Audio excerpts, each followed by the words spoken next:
சில இடத்துல சில மனிதர்களை நம்ம என்ன பண்ண மாட்டோம், ஏற்றுக்க மாட்டோம். நாம் ஏற்றுக்காதவங்கள கர்த்தர் ஏற்றுக்கொள்வாரா? ஊழியக்காரங்க உண்மையை பேசுங்க தயவுசெய்து. நாம் ஏற்றுக்கொள்ளாத அநேக விசுவாசிகள் இருக்கிறாங்க, நாம் ஏற்றுக்கொள்ளாத அநேக சபைகள் இருக்கிறது, நாம் நேசிக்காத அநேக பாஸ்டருங்க இருக்கிறாங்க. ஆக்சுவலாக பாஸ்டருங்க உண்மை பேசுங்க. நான் சொல்கிறது உண்மையா பொய்யா? அந்த சர்ச்சை பார்த்தவொன்னே என்ன பண்ணுவோம்? ஆட்டோமேட்டிக்காக கழுத்து திரும்பிடும். ஏன் சொல்லுங்க? பிடிக்காது.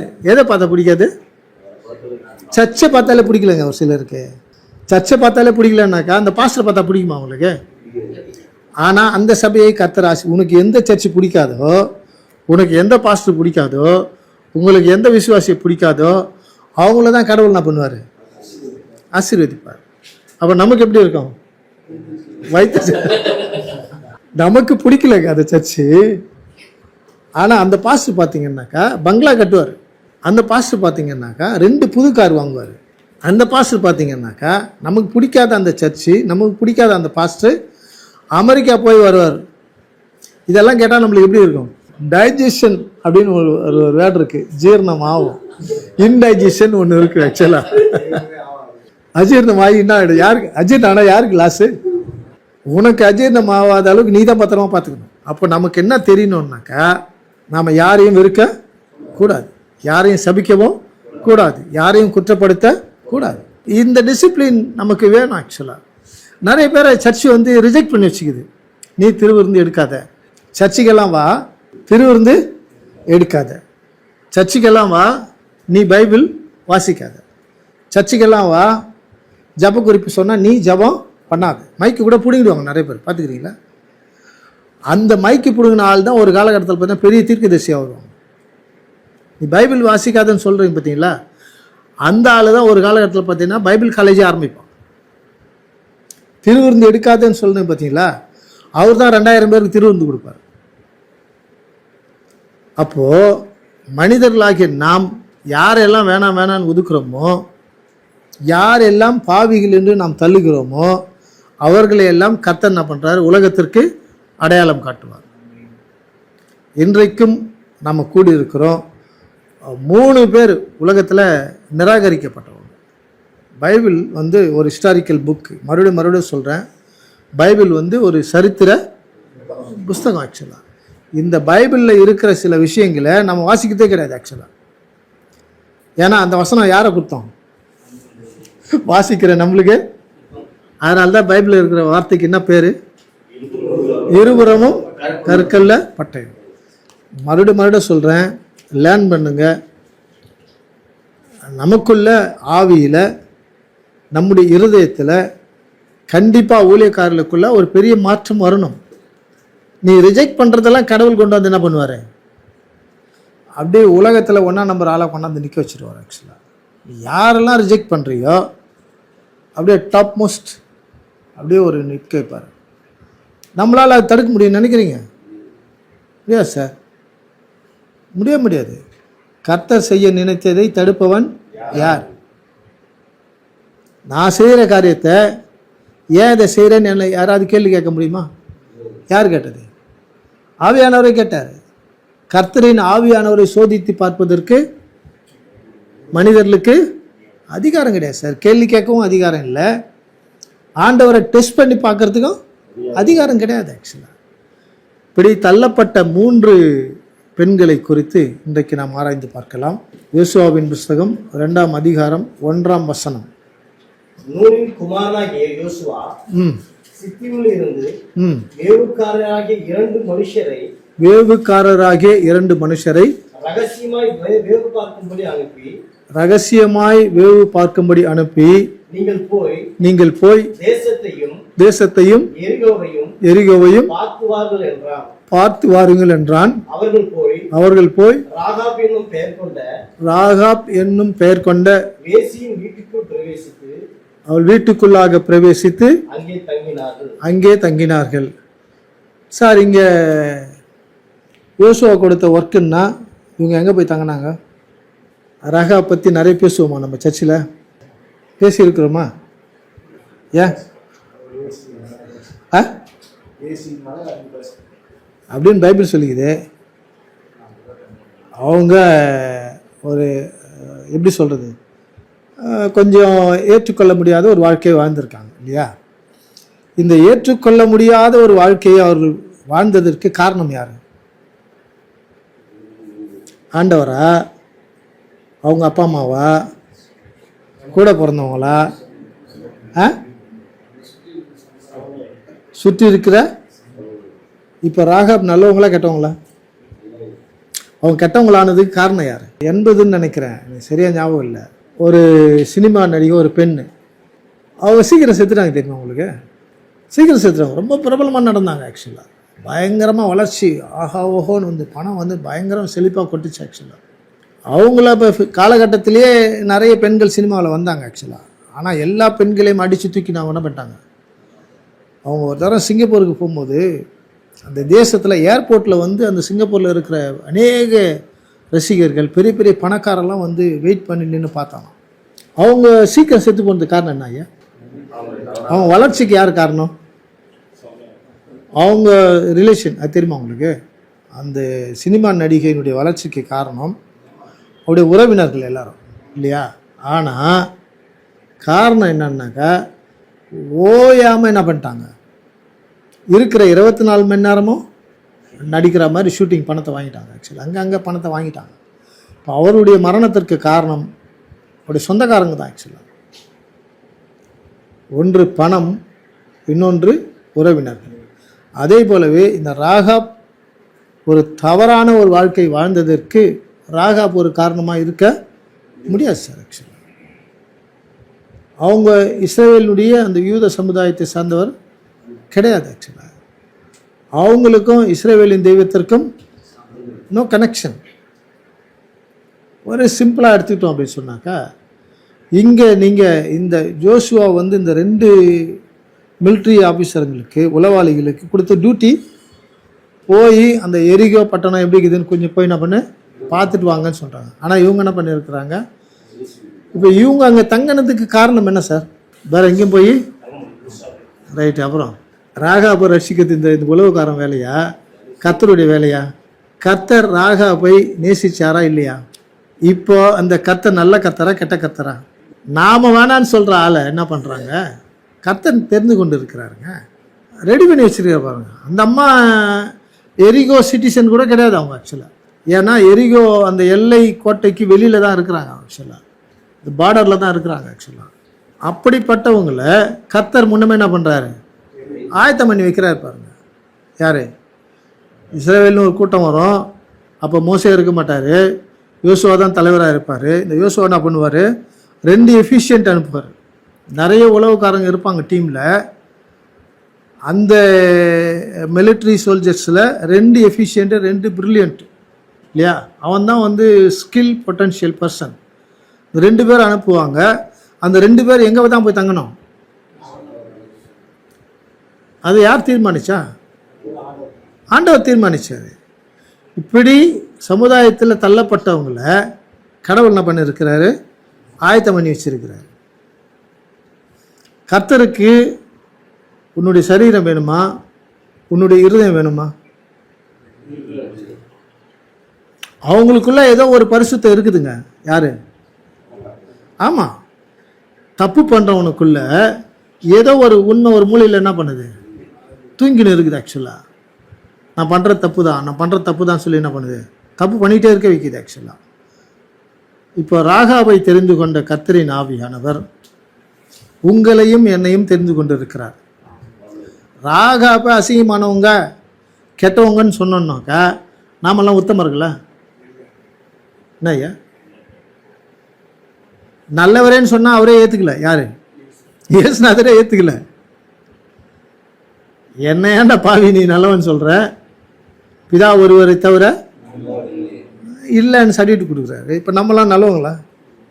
அப்போ மற்றவங்களை குற்றப்படுத்தி ஓரம் கட்டலாமா?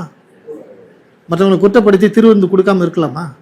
மன்னிச்சு ஏற்றுக்கணுமே தவிர அது குற்றப்படுத்தி என்ன பண்ணக்கூடாது, அவங்கள கொண்டு போய் பாதாளத்துக்கு அனுப்பிச்சிடக்கூடாது. நீங்கள் நாம் ஒருத்தரை வேணான்னு சொல்கிறேன்னு வச்சுக்கிடுங்களேன், அவங்க தான் ஒரு டைமில் என்ன பண்ணுவாங்க.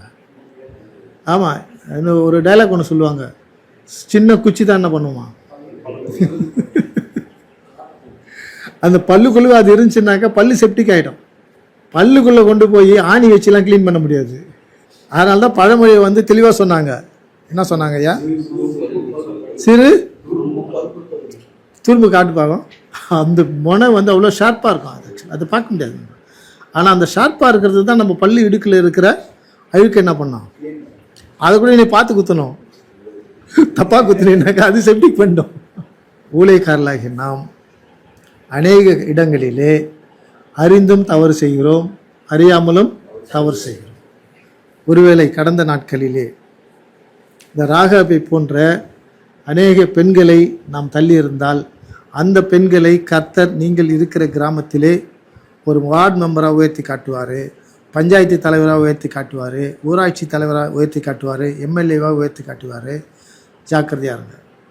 நம்ம யாரெல்லாம் வேணான்னு சொல்லி ரிஜெக்ட் பண்ணுறோமோ அவங்களை கர்த்தர் என்ன பண்ணுவார்? அடையாளம் காட்டுவார். அவர்கள் இந்த உலகத்திலே வெளிச்சத்தின் பிள்ளைகளாக ஆசீர்வதிக்கப்படுவார்கள். இந்த ராகாபினுடைய சரித்திரம் இன்றைக்கு வரைக்கும் பேசப்பட்டு கொண்டு இருக்கிறது. அதே நாம் 6ஆம் வசனத்தை வாசித்து பார்க்கலாம். அவள் அவர்களை வீட்டின் மேல் ஏற பண்ணி வீட்டின் மேல் ஏற பண்ணி வீட்டின் மேல் பரப்பப்பட்ட சணல் கட்டைகளுக்குள்ளே வீட்டில் மேல் பரப்பப்பட்ட சணல் கட்டைகளுக்குள்ளே மறைத்து வைத்திருந்தார். இப்போ இந்த ராகாப் அந்த பிரில்லியன்ட் ஒர்க்கு வீட்டில் சேர்க்காம வெளியில் தொத்திருந்தாங்கன்னு வச்சுங்களேன், என்ன ஆயிருக்கும்? ராகாபுடைய பேர் எழுதப்படாமல் போயிருக்கும். எதற்காக ராகாப்பை அந்த இடத்துல தெரிந்தெடுத்து கர்த்தர் வைத்திருந்தாரோ அதனுடைய நோக்கத்தை அந்த ராகாப் நிறைவேற்றினார். எங்களை காப்பாற்ற நீங்கள் போய் கெஞ்சலை. ஆக்சுவலாக அவளுக்கு தெரியும் இந்த டைமில் இந்த பக்கம் இவங்க வரக்கூடாது, வந்துட்டாங்க. ஆனால் இவங்க யார்? இஸ்ரேலுடைய பிள்ளைகள். அந்த இஸ்ரவேலின் கர்த்தரின் ஆவியானுடைய வல்லமைகளை நல்ல சரித்திரத்தை அவங்க நல்லா புரிஞ்சுருந்தாங்க. அவங்க பின்னாடி காலத்தில் பேசுவாங்க என்னன்னாக்கா, உங்கள் ஆண்டவரை பற்றி எனக்கு நல்லா தெரியும், செங்கடலை 2ஆக பிளந்து எகிப்தியர்களை சாகடித்த ஒரு ஆண்டவர், யோர்தான் நதியை பின்னிட்டு ஓட செய்த ஆண்டவர், உங்கள் ஆண்டவருடைய வல்லமை எனக்கு நல்லா தெரியும். ஸோ உங்கள் ஆண்டவரின் நிமித்தமாக உங்களுக்கு நான் என்ன பண்ணுறேன், நான் ஒரு அடைக்கலை உங்களுக்கு பாதுகாக்கிறேன் நான் அப்படி சொல்லி வீட்டு மேலே. ஆனால் அதே சமயம் லோக்கலில் இருக்கிற அந்த போலீஸ்காரங்க வருவாங்க. ஆக்சுவலாக வந்து கேட்பாங்க எங்கே வந்தாங்களேன்னு. இந்த பக்கம் தான் வந்தாங்க, நான் பார்த்தேன், இப்படி தான் போனாங்க, சீக்கிரமாக போய் பிடிங்கன்னு சொல்லி என்ன பண்ணுவாங்க, தேடின்னு வந்தோன்னு அப்படின்னா உற்சாக ஊற்றி அனுப்பிச்சிடுவாங்க. 2 காரியம், வீட்டில் ஒலிச்சு வைக்கிறது. 2வது காரியம், லோக்கல் அந்த எரிகோவில் வந்த அந்த சோல்ஜர்ஸை அனுப்பிச்சிடுவாங்க. வேகமாக போங்கன்னுவாங்க. அது வேறு, வேகமாக போங்கன்னு. ஆமாம், சீக்கிரம் போங்க அப்படின்வாங்க.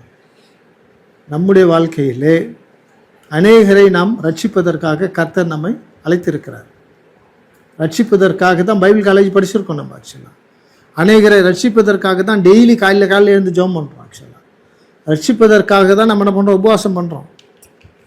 ரட்சிப்பதற்காக தான் பல பாஸ்டர்ஸ் மீட்டிங்கில் போய் என்ன பண்ணுறோம், கூடி ஜெபம் பண்ணுறோம். ரட்சிப்பதற்காகத்தான் அபிஷேகத்திற்காக ஜெபம் பண்ணுறோம். மற்றவர்களை ரட்சிக்கின்ற பொறுப்பில் இருக்கின்ற நாம் யாரையும் தள்ளிவிடுவதற்கு நமக்கு அதிகாரம் கிடையாது. எல்லோரையும் நேசிப்பதற்காக நாம் அழைக்கப்பட்டிருக்கிறோம். இந்த நாளிலே நாம் எல்லோரையும் நேசிக்கின்ற ஒரு குணங்களை, ஒரு ஆவியை பெற்றுக்கொள்ளும்படியாக, அந்த அன்பை பெற்றுக்கொள்ளும்படியாக, இந்த வரனை பெற்றுக்கொள்ளும்படியாக ஊழியக்காரர்களாகி நாம் ஒன்று கூடி ஜெபிப்போம் என்று சொன்னால், தனிப்பட்ட ஜெபத்திலே நாம் வைப்போம் என்று சொன்னால், கர்த்தர் நம்மளை மென்மேலும் இந்த உலகத்திலே அடையாளம் காட்டுவார். 2வதாக ஒரு பெண்ணை குறித்து நாம் பார்க்கலாம். யோவானின் புஸ்தகம் 4ஆம் அதிகாரம் 21ஆம் வசனம். அதற்கு இயேசு, ஸ்திரீயே, நான் சொல்லுகிறதை நம்பு. நீங்கள் இந்த மலையிலும் எருசலேமிலே மாத்திரமல்ல எங்கும் பிதாவை தொழுது கொள்ளும் காலம் வருகிறது என்று சொன்னார். அவர் ஒரு பாயிண்ட் பண்ணுவார் பாருங்களேன். இந்த அம்மா எந்த ஊரு? சமாரிய பெண் இல்லையா? அப்போ சமாரியாவில் இருக்கிற யூதர்கள் அல்லாதவர்களுக்கு யார் மீது நம்பிக்கை இருந்தது?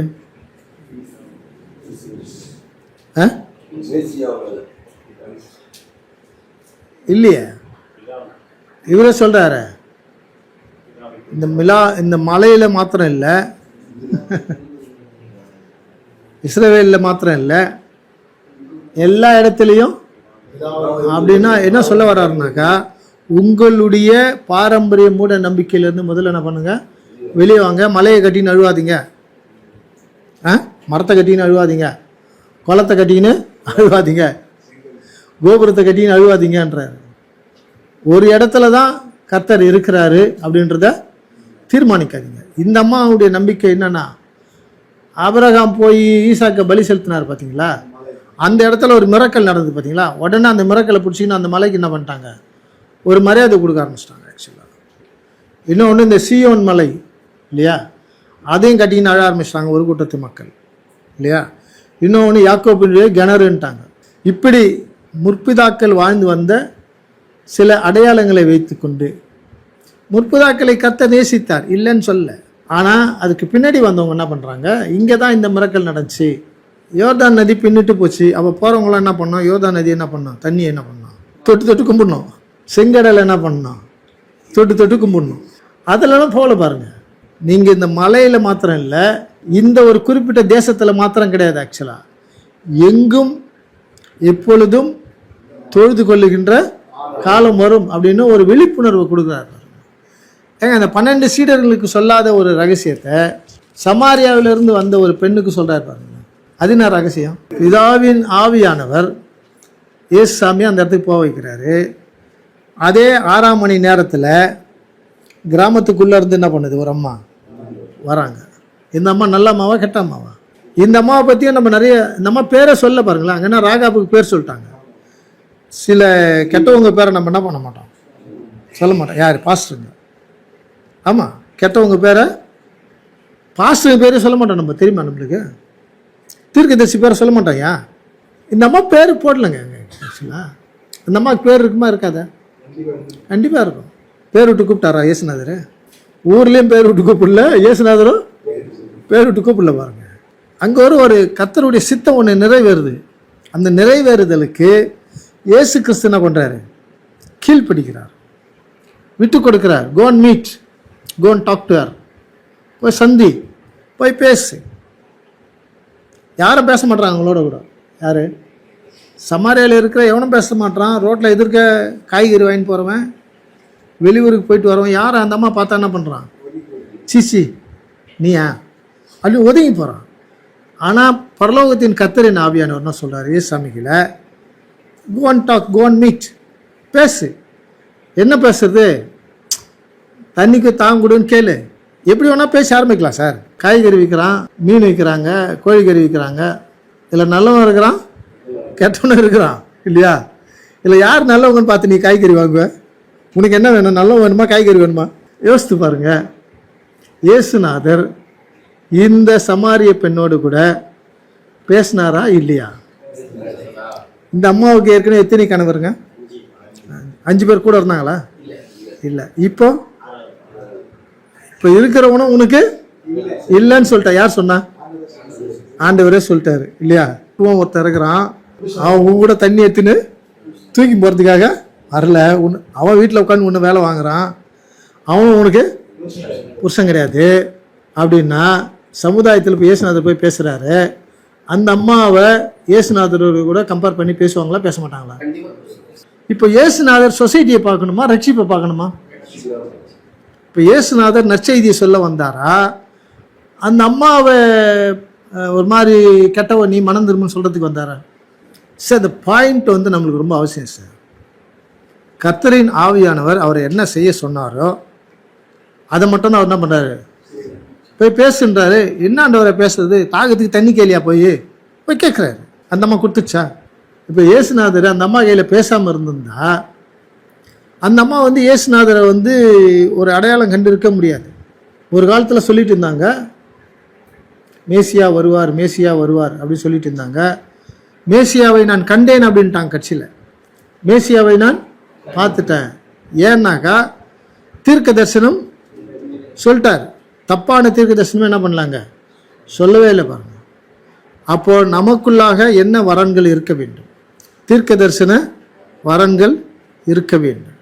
அந்த தீர்க்க தரிசன வரம் இருந்தால் நீங்கள் தேவனுடைய குமாரன் என்று அழைக்கப்படுவீர்கள். நீங்கள் கடவுளுடைய பிள்ளைகள் என்று மக்கள் மத்தியிலே ஒரு பயம் வரும். ஆக்சுவலாக 21ஆம் வசனம், எங்கும் எப்பொழுதும் தொழுது காலம். ஆமாம், இந்த நற்செய்தியை இந்த அம்மாவுக்கு சொல்கிறதுக்கு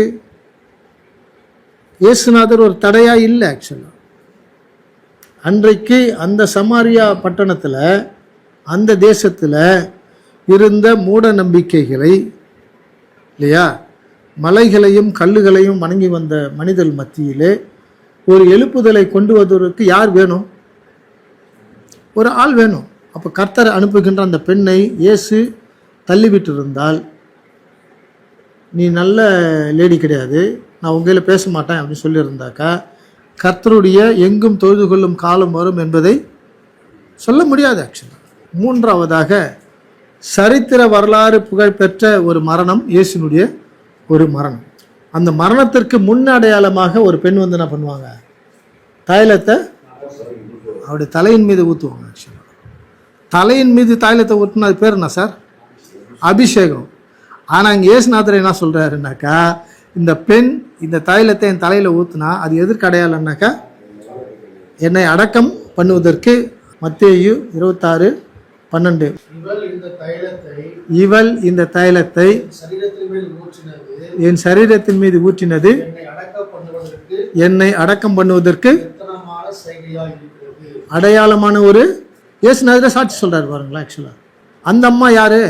அந்த அம்மா ஒரு தவறு செய்தவங்க தான். ஆக்சுவலா சிலருடைய தவறுகளுக்கு அவர்களை நாம் குற்றப்படுத்துவது நம்முடைய தவறு. ஆக்சுவலா ஒருவரையும் முகாந்திரம் இல்லாமல் என்ன பண்ணக்கூடாது, நம்ம நியாயம் தீர்க்க கூடாது. ஆக்சுவலா நமக்கு யாரையும் குற்றவாளிகள் என்று சொல்லுவதற்கு அதிகாரங்களை கர்த்தர் கொடுக்கவில்லை.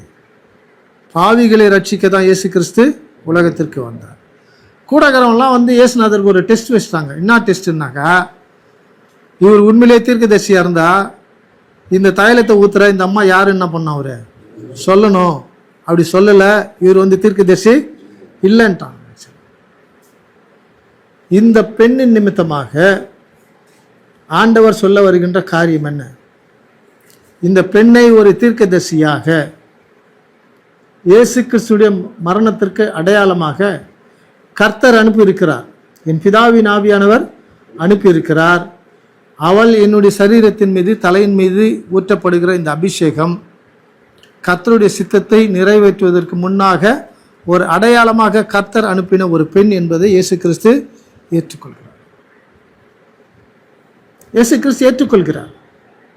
நம்முடைய வாழ்க்கையிலேயும் இந்த வேதத்திலே யாரெல்லாம் அடையாளம் காட்டப்பட்டிருக்கிறதோ சில வசனங்களை, சில பெயர்களை நாம் பிரசங்கத்தில் உபயோகப்படுத்துவதே கிடையாது. இந்த ரோல் மாடல்லாம் நம்ம வந்து நிறைய காட்டுறதே கிடையாது, ரிஜெக்ட் பண்ணிடுறோம் நம்ம. ஆக்சுவலாக இதெல்லாம் பேசணும் நம்ம. இது இப்படி தள்ளப்பட்டவர்களுக்கு என்ன பண்ண, சர்ச்சில் கொடுங்க. அவரே சொல்லுவார், எல்லா காலத்திலும் இந்த அம்மா என்ன பண்ணுவாங்க, உலகம் எங்கே என்ன பண்ணுவாங்க, இந்த அம்மாவை பற்றி பேசுவாங்கன்னு சொல்ல. இன்றைக்கி நம்ம பேசிகிட்டு இருக்கோம். ஆக்சுவலாக நிறைய சர்ச்சில் ரொம்ப மிஞ்சினவங்க இருக்கிறாங்க. இது நிறைய பாஸ்டர்ங்க. அவங்க என்ன பண்ணுவாங்கன்னாக்கா, இந்த மாதிரி ராகா பேரெல்லாம் சொல்ல மாட்டாங்க, சமாரியா பெண்ணு கதையை சொல்ல மாட்டாங்க.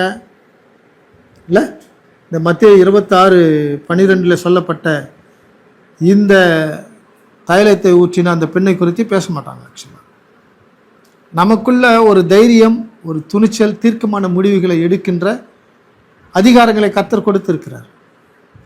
நமக்கு கொடுக்கப்படாத அதிகாரமே கிடையவே கிடையாது சார். உலகத்தில் வேறு யாருக்கும் கிடையாது சார். எந்த மினிஸ்டர்ஸுக்கும் அந்த அதிகாரத்தை கடவுள் கொடுக்கல. ஆக்சுவலாக எது சர்ச்சுக்கு இருக்கிற அதிகாரத்தை எந்த மினிஸ்டர்ஸ்க்கும், எந்த எம்எல்ஏவுக்கும், எந்த ஐபிஎஸ், எந்த ஐஏஎஸ் அதிகாரிகளுக்கும் கொடுக்கப்படலை. ஆக்சுவலாக மரித்தவர்களை உயிரோடு கூட எழுப்புகின்ற அதிகாரத்தை கர்த்தர் என்ன பண்ணியிருக்கிறார், ஊழியக்காரர்களாகிய நமக்கு கொடுத்திருக்கிறார். ஜெயில் மினிஸ்ட்ரி பண்ணுறதுக்கு நமக்கு அதிகாரங்களை கொடுத்துருக்கிறார். ஆமாவா இல்லையா? எத்தனை பேர் ஜெயில் மினிஸ்ட்ரி போயிருக்கீங்க? அவங்க தான் பாவீங்களா சார்? பண்ணலாமா பண்ணக்கூடாதா? அது ஏசுனாதே சொல்லுவார், நான் சிறைச்சாலையில் இருந்தேன், நீங்களாம் வந்து என்ன பார்க்கலான்ட்டார். அப்படி நம்ம ஜெயில் மினிஸ்ட்ரி பண்ணல அப்படின்னாக்கா அவங்களாம் பாவியே, நம்மளாம் நல்லவன்னு சொல்கிறோம். அப்படி இல்லை. ஆக்சுவலாக பரலோக ராஜ்யம் கர்த்தரின் ஆவியானவர் அடையாளம் காட்டின அந்த ராகாப் சமாரிய பெண், இயேசுடைய மரணத்தை முன்குறித்து அடையாளமாக ஊற்றப்பட்ட அந்த தைலம், பரலோக ராஜ்யம் தீர்மானித்த 3 பெண்கள். இதை மாதிரி நான் வந்து பெண்களுக்கு சப்போர்ட் பண்ணி பேசுறதுனால நிறைய பேர் ஃபோன் பண்ணி என்னை மிரட்டுறான். எங்க தமிழ்நாட்டில்? ஆமாயா, ஆமாம், கஷ்டமச்சான்னு திட்டிருக்காங்க. ஆக்சுவலாக நான் என்ன பண்ணுவேன், ஓப்பன் ஸ்பீக்கர் போட்டு பேசாமல் உட்காந்து கத்தில் கேட்டுட்டு இருப்பேன். இதுவும் கர்த்தருடைய சித்தம். வாழ்க்கையில் நம்ம வந்து நிறைய சர்ச்சை ஒன்றும் பார்க்காம இருக்கோம். ஆக்சுவலாக the church character is very important. Pastor character is very important. Pastor calling is very important. உன்னுடைய அழைப்பு என்ன? இயேசுநாதர் தன்னுடைய அழைப்பை, பிதாவினுடைய சித்தங்களை நிறைவேற்றினார். நீங்கள் எதற்காக ஊழியக்காரர்களாக அழைக்கப்பட்டிருக்கிறீர்கள்? கர்த்தருடைய சித்தங்களை நிறைவேற்றுங்கள், அப்பொழுது பரலோக ராஜ்யம் சந்தோஷப்படும். உங்களை கர்த்தர் ராஜாக்களாக, பிரபுக்களாக, சீமான்களாக, கிழக்கு தேசத்தில் ஆசீர்வதிக்கப்பட்ட பிள்ளைகளாக உங்களை வளரச் செய்கிறவர் உங்களோடு கூட இருக்கிறார். உடைய வாழ்க்கை இருளாகாதபடிக்கு கர்த்தர் எச்சரிக்கிறவராக இருக்கிறார். இப்படிப்பட்ட துணிச்சலான ஊழியங்களை செய்து எல்லோரையும் சமமாக பார்த்து எல்லோரின் மீதும் அன்பு செலுத்தி பரலோக ராஜ்யத்தை கட்டுங்கள். அப்பொழுது பரலோக ராஜ்யம் உங்களோடு கூட அனுதினமும் கைவிடாமல் நடந்து கொண்டே இருக்கும். கிறிஸ்துவுக்குள் அன்பான சகோதர சகோதரிகளே, இயேசு கிறிஸ்துவிய கட்டளையின்படி எனக்கு கர்த்தர் கொடுத்த ஒரு ஊழியம் என்பது தொழுநோயாளிகள் மத்தியிலே பணி செய்வது. இரண்டாவதாக தொழுநோயாளிகளுக்கு ஆகாரம் கொடுப்பது, அரிசி போன்ற குடும்பத்திற்கு தேவையான அத்தியாவசிய பொருட்களை கொடுப்பது. இந்த தொலைக்காட்சியின் மூலமாக அடியேனும் உங்களிடத்திலே ஒரு உதவியை கேட்கிறேன். உங்களால் முடிந்தால் நீங்கள் அவர்கள் வாழ்கின்ற இடத்திற்கு சென்று உதவிகளை செய்யுங்கள். கர்த்தர் உங்களை மென்மேலும் ஆசீர்வதிப்பாராக. இவர்களுக்கு தேவையான கஞ்சும் பஞ்சும், அவருடைய சரீரம் குளிர்ச்சியாக இருக்க வேண்டும் என்பதற்காக அந்த பழைய சோறு, பஞ்சு என்பது அந்த புண்களிலே வடிகின்ற அந்த காயங்கள் மேலும் பரவாமல் இருப்பதற்கு உதவி செய்யும்படி உங்களை அன்போடு கூட கேட்கிறேன். இப்படி பொருட்களை வாங்கி அனுப்ப முடியாதவர்கள் தயவு செய்து நீங்கள் பணங்களை எங்கள் அக்கௌண்ட்ல நீங்க போடுங்க, பேங்க் அக்கௌண்ட்ல போடுங்க. கூகுள் பே, போன்பே போன்ற வசதிகளும் இருக்கிறது. வயது சென்றவர்கள் நீங்கள் அப்படி பணத்தை அனுப்பலாம். தொழுநோயாளிகள் சந்தோஷப்படுத்தி பரலோக ராஜ்யத்தையும் சந்தோஷப்படுத்தி நாம் வேண்டிக் கொள்ளுகின்ற எல்லாவற்றையும் கொடுக்கும். அப்படிப்பட்ட கிருபைகளை கர்த்தர் உங்களுக்கு கொடுத்து ஆசீர்வதிப்பாராக. ஏழைகளுக்கு நீங்கள் உதவி செய்துவிட்டு ஜெபித்து பாருங்கள். கர்த்தர் உங்களுடைய ஜெபங்களுக்கு பதில் கொடுப்பார். அப்படிப்பட்ட நன்மைகளை பெற்றுக்கொள்ள உதவி செய்யுங்கள். கர்த்தர் உங்களை ஆசீர்வதிப்பாராக.